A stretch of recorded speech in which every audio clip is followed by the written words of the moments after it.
Hello, everyone. Hello and welcome. Tonight's the night. This is it. That's a full house, standing room only.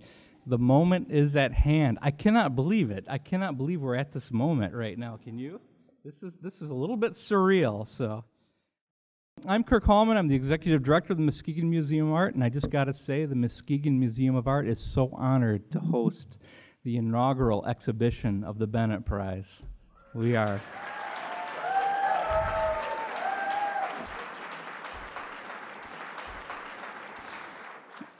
About 2 years ago, Stephen Bennett and Dr.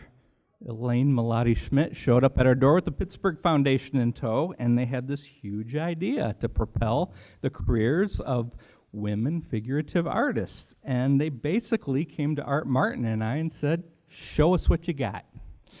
And we did. And a month later, we got the prize, and we have been thrilled since then.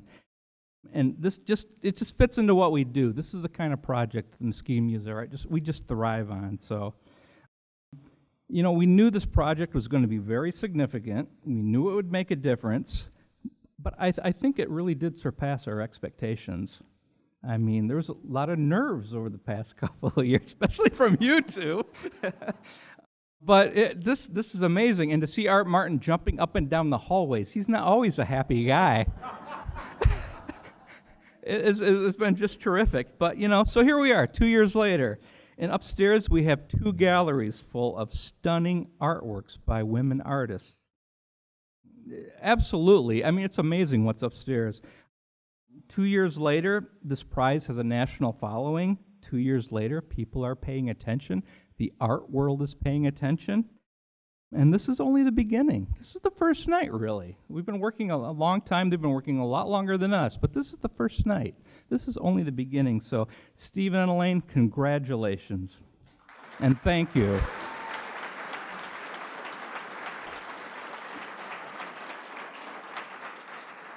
I'm going to introduce Maxwell King, the CEO and president of the Pittsburgh Foundation in a minute, but I have a few thank yous and acknowledgments to go through. A couple announcements.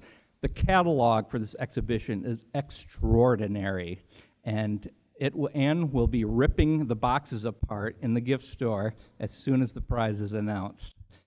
So please, on your way out, buy 10, buy 20. You won't regret it. You know, you'll see it on eBay someday for $200. You'll say, I wish I would have got it at the end. Yeah, so. And Friends of Art, their programming for May is going to be about women artists, so please, they're passing around flyers. So, first of all, I want to thank Raymond James. Who from Raymond James is here? There's Judy Stojak, Paul Price, Steve Dangle. Immediately, when we weren't even, I was like trying to sell them something else, and they grabbed the Bennett Prize. This is what we got to do. They've been our exclusive local underwriter, and part of that is because they saw in the Bennett Prize what the Bennetts were trying to do, aligned exactly with what Tom James of Raymond James have been trying to do for decades, which is get more women visible in the financial world. And not only underwriting and contributing money to this, they contacted the St. Petersburg office, got them on board, and promoted this nationally through the Raymond James Network, their culture magazine. So thank you so much. I mean, that's...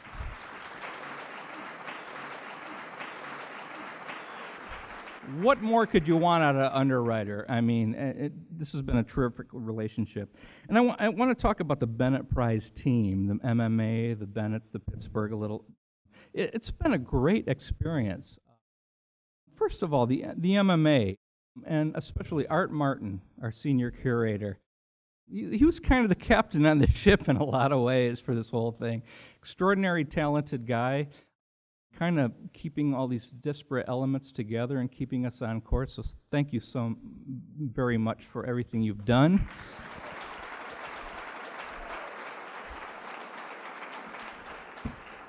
It's not all this glamorous. He's up crawling around the attic, switching computers on HVAC sometimes, but a very, very guy of multiple talents. And Marguerite Curran of the MMA, where's Marguerite? Marguerite, you're not here. She's doing something important for this event. She's our marketing communications manager. She's putting together all the ads. A tremendous amount of deadline she's handled on top of her own work, and I got to think that all our work took a back seat to the Bennett Prize because she kind of enjoyed working on the Bennett Prize so much. So I'm sorry you're not here in this room for me to thank you. Anybody else from the MMA staff, please just raise your hand and stand up. I just want you to be recognized. There's Lee back there. Yeah, great bunch of people.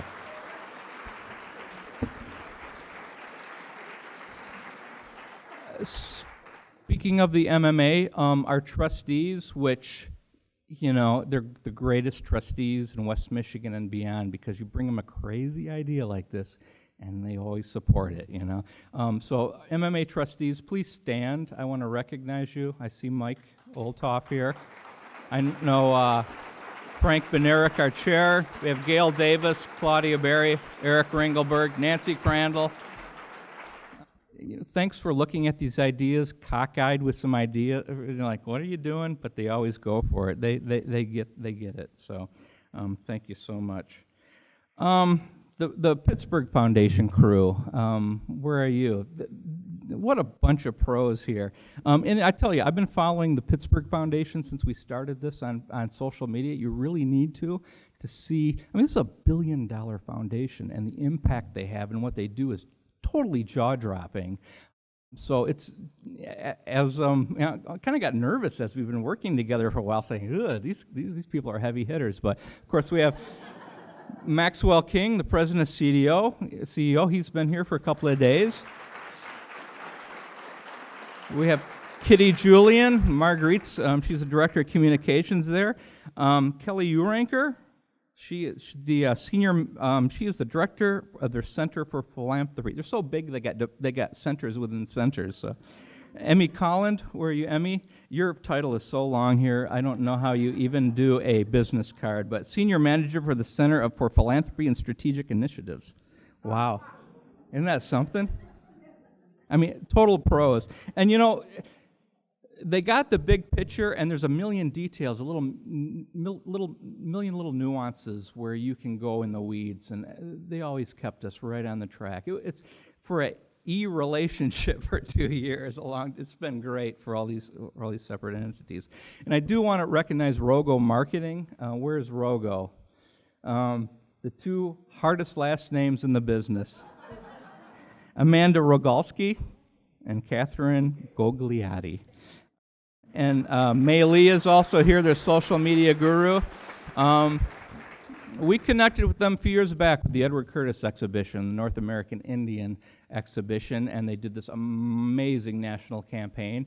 And I remember up in Steve and Elaine's condo when we were getting all the details for this settled, everything was great. This is going to be successful. But I remember, I think it was Kelly looked at me across the table and says, who are you going to get to market you guys nationally? I go, I got just the fault. So they've done a terrific job on this, so thank you so much on this stuff.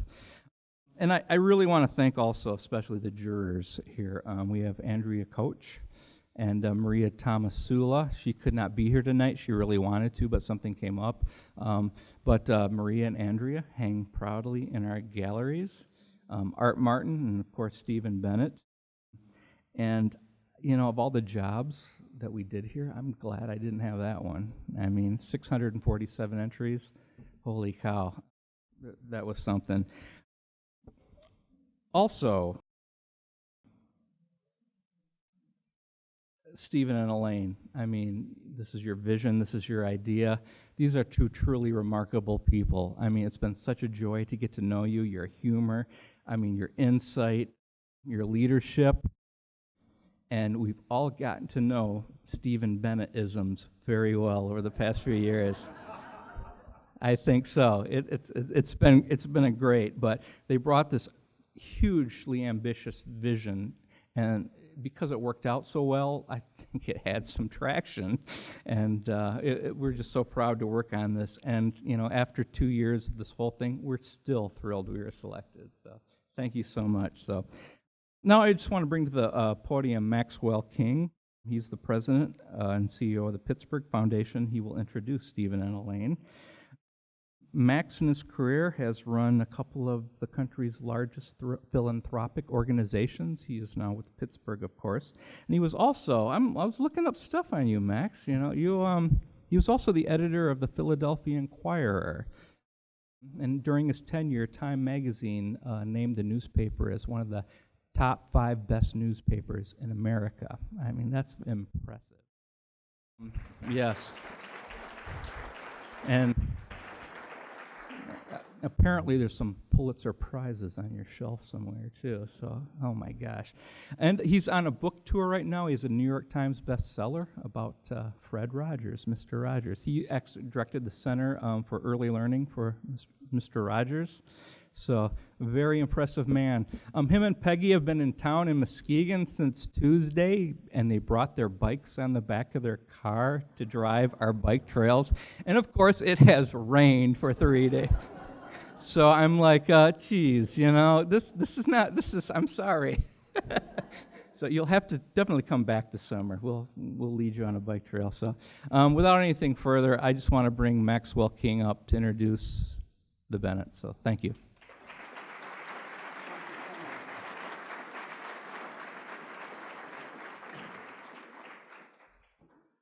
Thank you so much, Kurt, for that. And thank you so much for recognizing Kitty Julian, Emmy Callan, and Ms. Uranker. These are the people who've done all the work on our end to pull this together. As probably a lot of you can guess, presidents of foundations don't do real work.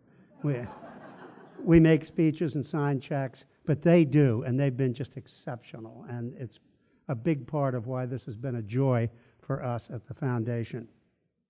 My principal assignment is to introduce Stephen and Elaine, and I'm going to get to that in just a second.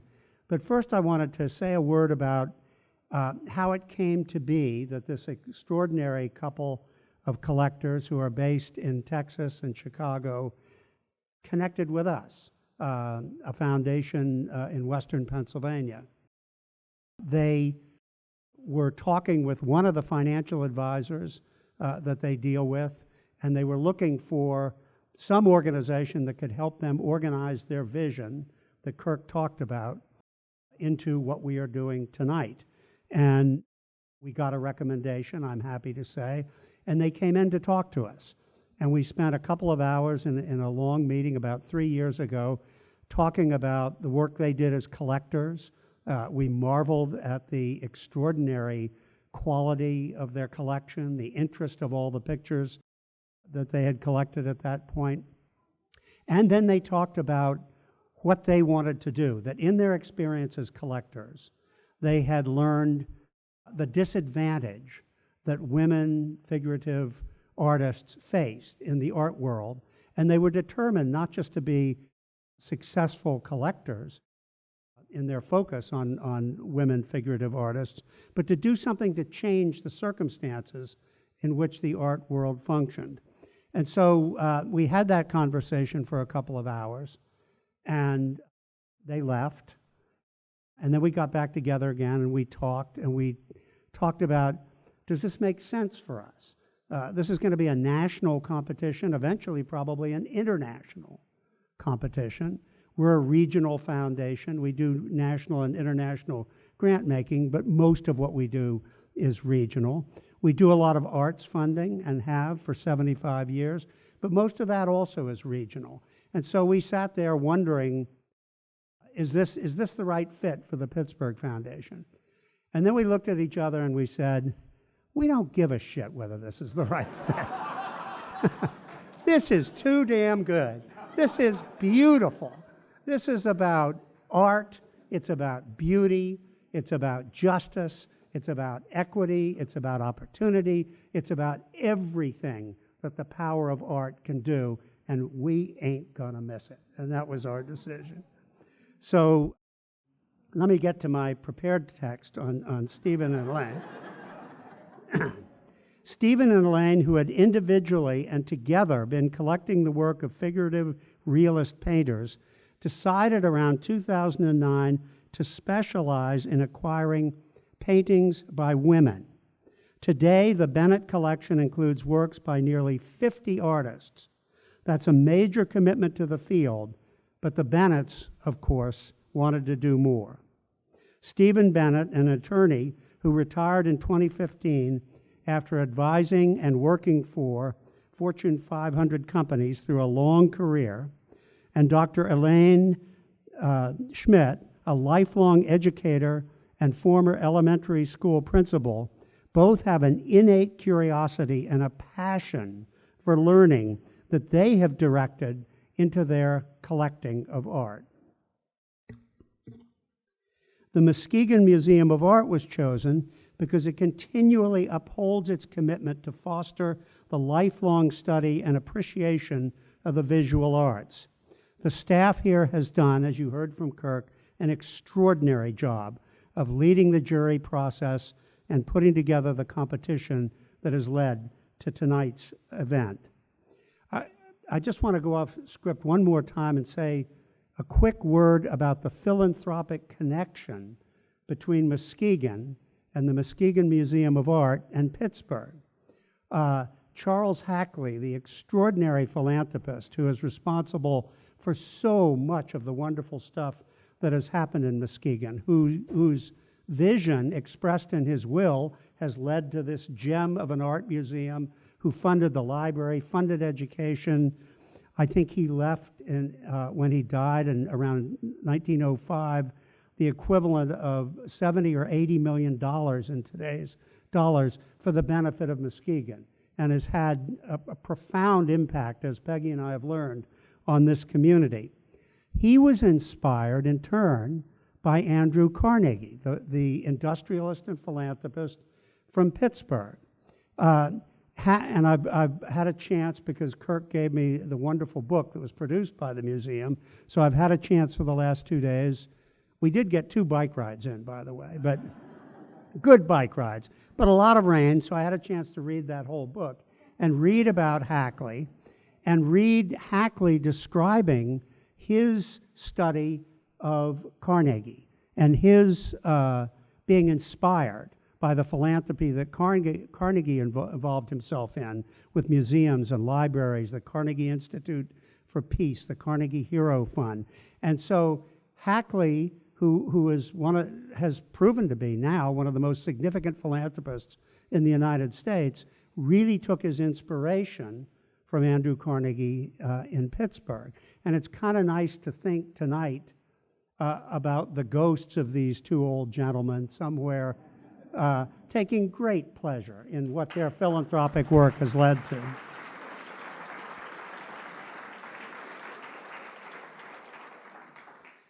The Bennett Prize, which was permanently endowed in 2016 at the Pittsburgh Foundation, is now the largest award program ever established exclusively for women figurative realist painters. The focus on women artists is absolutely vital. Museums and galleries and the art world have notoriously overlooked the work of women artists, paying less for those works when they do collect them, and collecting them far too seldom. By establishing the Bennett Prize, Stephen and Elaine are, with great sensitivity and clarity, celebrating masters of the form while also addressing these inequities. The Bennett Prize is among the most creative and exciting examples of how our foundation and its Center for Philanthropy can work with donors to turn big, bold ideas into tangible, real projects. We're hopeful that this award program will inspire other philanthropies to develop permanent funding streams for individual artists, particularly women artists and artists of color, whose unique perspectives are needed now more than ever. I'll close with this quote, which we at the Pittsburgh Foundation have found really inspiring, from our friends Stephen and Elaine. Quote, "Figurative realist painting features the human form in all of its diversity. It has an important role to play in a society struggling to understand human differences and commonalities, including race, gender, and social status." So it's my great pleasure now to introduce Stephen and Elaine.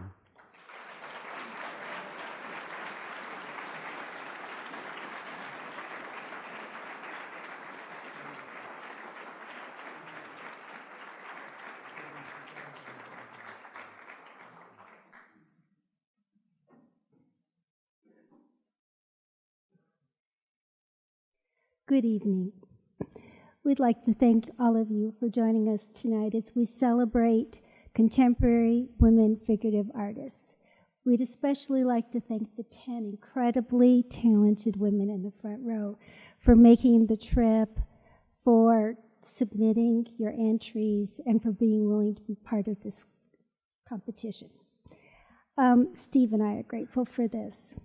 It means a great deal to us that our family, and I'm going to call out my sister, brother, and brother-in-law, who tenaciously show up any place in America to support anybody who's defined as family. And if you know my brother, it's like art. But they're here, so thank you very much. Yeah. But our friends, we've had friends who've flown in, our co-creators, thank you very much, and community members, and I know all the artists who have people with them supporting them would say the same to the people who came with them. It means so much more when you have somebody to share an evening like this with, so thank you. 7 or 8 years ago, Steve and I would talk about what he was going to do when he retired, and all the uncertainty that comes with that. He had a very involved professional career, and it was from that to what? From that to something. From that to, I would say, some things. So I would say to him, ironically, your life is like a blank canvas. You can do with it whatever you want, fresh start. You can build the most beautiful picture you've ever had.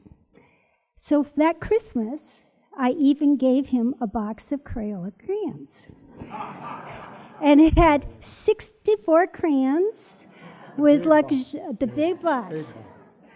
It had luxurious colors like cerulean, purple heart, and periwinkle. Now, growing up, I grew up actually in Michigan. I received a fresh box of crayons every year on the first day of school. And if you knew my mother, the only fresh box of crayons you got in a year was on the first day of school. So it came to symbolize for me learning, friendships, possibilities. All these things are tied up in this box of crayons. And so by giving that to him, I was trying to signify his retirement. So as we started to discern how we would fill our canvas with our fresh box of tools, we were drawn really to the overarching concept of empowerment. This is what I would name our creations for this stage of our lives. We've been very blessed in so many ways that we felt we were in a position where we could facilitate opportunity and growth circumstances for others. Empowerment of spiritual lives, the empowerment of education, the development of skill sets that lead to empowerment, the role of opportunity and community, and the importance of listening to others so you can understand. So, in a place of priority on our canvas is the Bennett Prize under the title Empowerment. Though we have to say, as other people have alluded to already, others showed up with their boxes of crayons to help us. And some of them had 128 crayons in their boxes instead of our measly 64. But because of that, our canvas now holds masterpiece that these women symbolize. You've all met Max King, who I would call a Renaissance man, who probably has 256 crayons in his box. But I was reading The Good Neighbor, the book on Dr. Fred Rogers. And in this book, Fred Rogers is quoted as saying, "When I was a boy, I used to think that strong meant having big muscles, great physical power. But the longer I live, the more I realize that real strength has much more to do with what is not seen. Real strength has to do with helping others." So now I'm going to pass the mic over to Steve, a strong man, who I'm proud to stand by as I watch him grow ever stronger. And he has some remarks of his own. And of those of you who know him, he has many remarks of his own. And then he's going to announce the winner. But thank you for being here.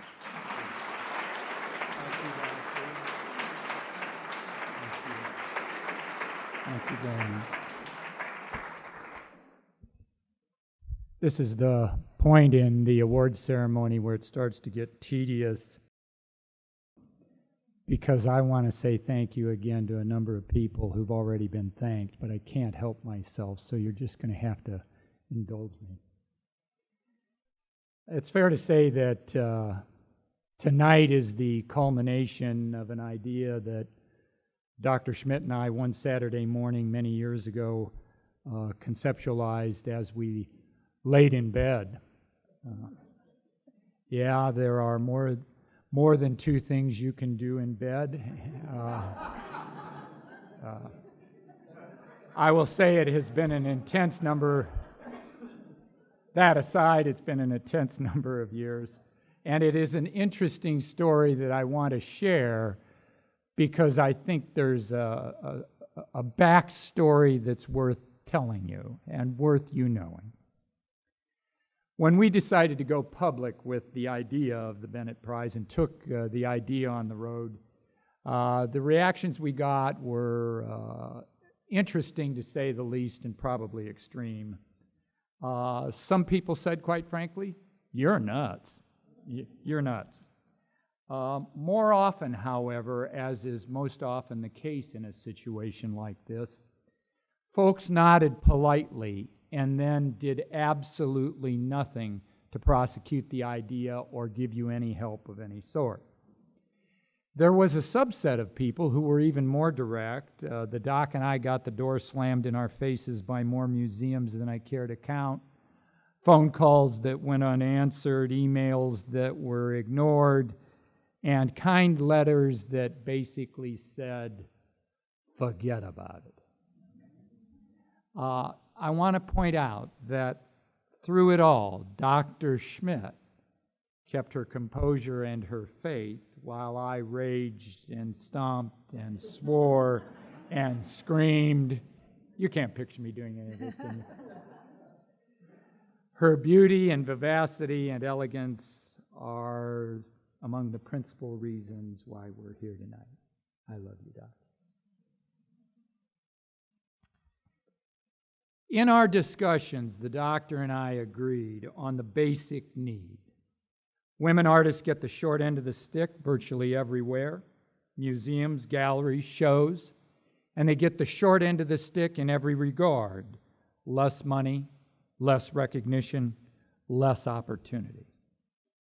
Now, we're collectors, and you know we're collectors, and we could have just kept collecting, and in that way made a small difference in the lives of the painters whose work we've acquired. But in addition to being self-serving, that has another problem. It isn't a very direct solution to a very crying need. In discussing this problem, we kept coming back to Hillel the Elder. If we're not for ourselves, who is for us? And being for our own selves, what are we?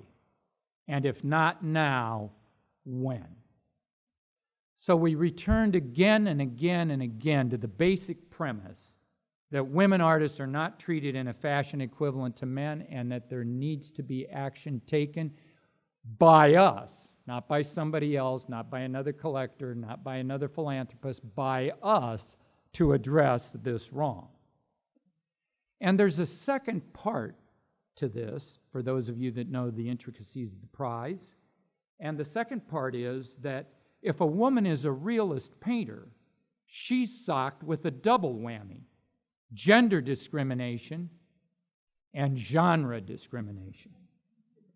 So again and again and again, we were reaffirmed in the notion that we were on the right track with the prize for women figurative realists.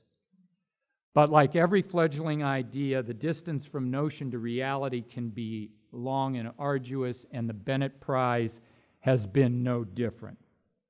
Fortunately for us, the path was laden with fortuities, which is consistent with our mutual idea that there are no accidents.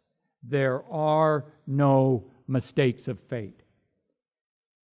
So the fortuities that made the Bennett Prize the reality that exists before us now are now evident in this opening that has occurred, and we thank God for all of His help in getting us to where we are tonight.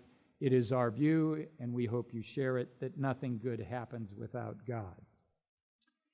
To tell the story of how all the fortuities came together, and I'll abbreviate since Kirk has done such a wonderful job of thanking everyone.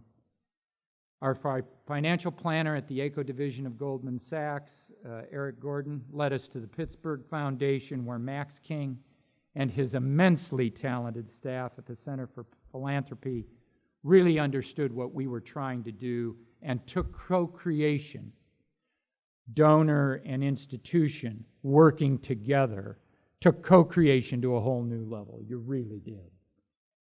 Then our dear friend, Richard D'Amato, who's here tonight, of the RJD Gallery in New York, introduced us to Judy Hayner, who was planning her retirement but deftly handed us off to Kirk Holman, Art Martin, Marguerite Curran, and Kathy Mott, among others, who came into our lives and descended like angels on this raucous big idea that needed to be corralled and tamed and brought into reality. Kirk, Art, and the Muskegon team expertly drove the train as we narrowed our considerations to the competition and the exhibition. Along the way, they introduced us to Paul Price and the wonderful team at Raymond James, who became our wonderful local sponsors, and thank you to them. The MMA team also introduced us to Rogo, which includes, here they are, Amanda, Kathy, and Maylee Waringa. Maylee, right there. Rogo, the PR team, who worked tirelessly with Marguerite Curran here in Muskegon and Kitty Julian in Pittsburgh in getting the word out, which, given the crowd here tonight, they obviously did quite well.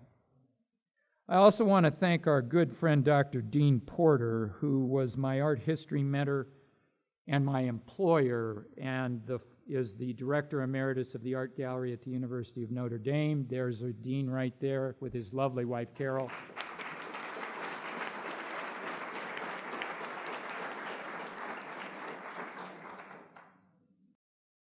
I'd like to say that what sensibilities I had, he strengthened and enabled when I was a student. And in addition, in the current endeavor, he introduced us to Maria Tomasula, a painter of vast ability and one of our great jurors whose calm manner spread oil on the water many times during the deliberations of the jury when dealing with the selection of these 10 beautiful women in front of us. We also want to express our deep and abiding thanks to Andrea Coach, a living master whose paintings Elaine and I have admired and cherished for many, many years. She joined Art, Maria, and me as the jurors for the competition, and we're deeply grateful to you. Finally, although really first and foremost in all of these remarks, there are the artists. 647 bold and creative women who took a chance on a competition that, what? It had no history, no track record, no prior finalists or winners, zero antecedents to guide them in their thinking or their submissions. They just kind of showed up and let it all hang out. And aren't we lucky? Aren't we lucky that they did? So these women showed us as jurors the breadth and depth of the work being done by women figurative realists in the United States, and I must say that as jurors, we found it breathtaking. What a remarkable universe of work. To say that we were blown away as jurors would be an understatement. We agonized continually over those who could not be chosen because the work was so deserving, and we wanted to honor each and every entrant. Although we set out to name only 10 finalists, only 10, the quality of the work was so superlative that we felt compelled to name 10 honorable mentions, something that was not planned when the jury began its deliberations, but something that was clearly demanded by the compelling nature of the submissions. We look for great things from all 647 women, the honorable mentions, and the finalists, and hope to see them back again as the competition begins anew in 2020. Which brings us now to the finalists. All of us down in front.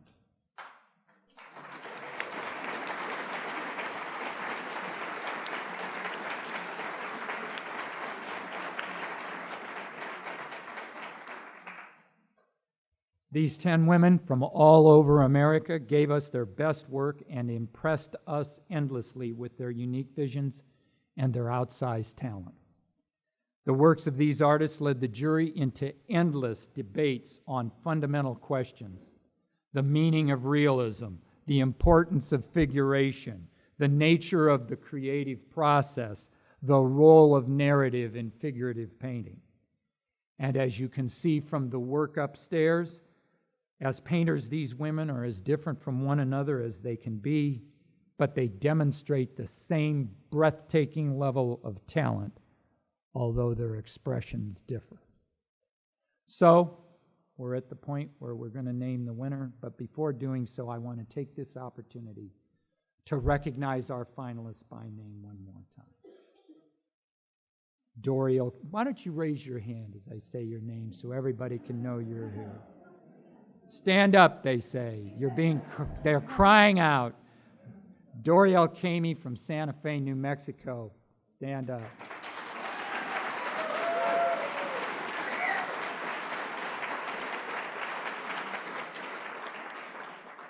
Jennifer R.A. Campbell from Washington, D.C.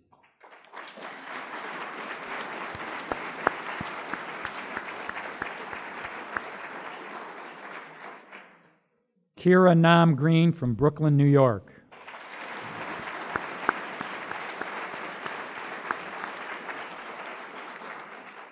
Mary Henderson from Philadelphia, Pennsylvania.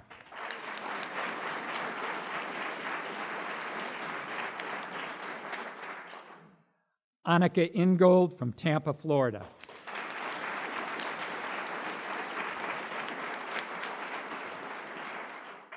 Stephanie Jackson from Athens, Georgia.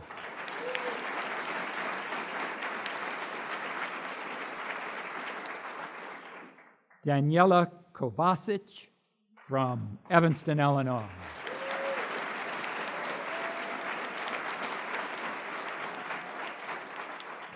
Rebecca LeVay from Amherst, Massachusetts.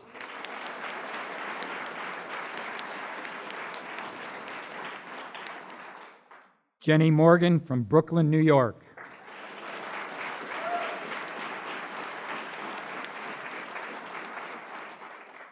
And Carrie Pierce from Peoria, Illinois.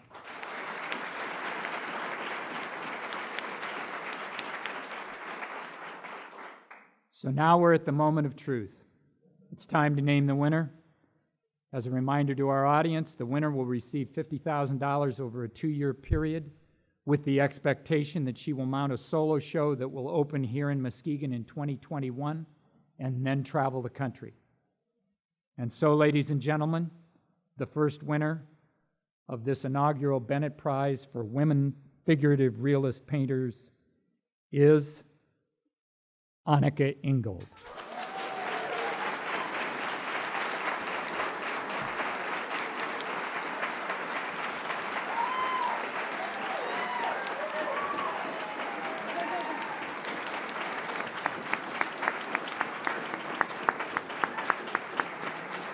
Congratulations to you. We're delighted for you. Congratulations.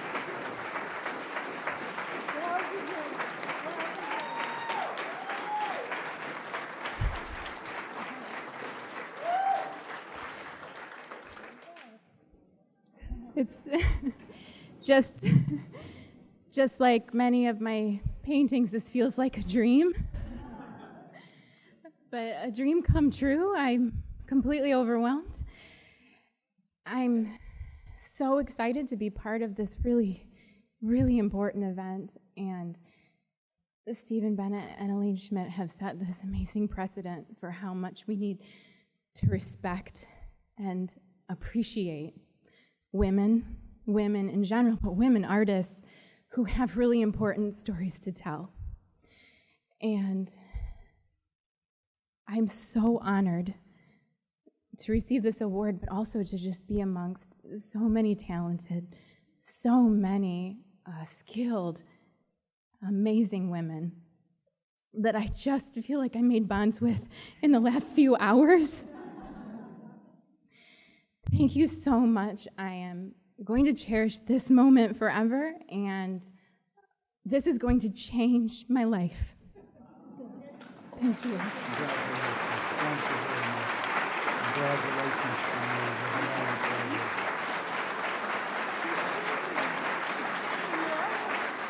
It's changing.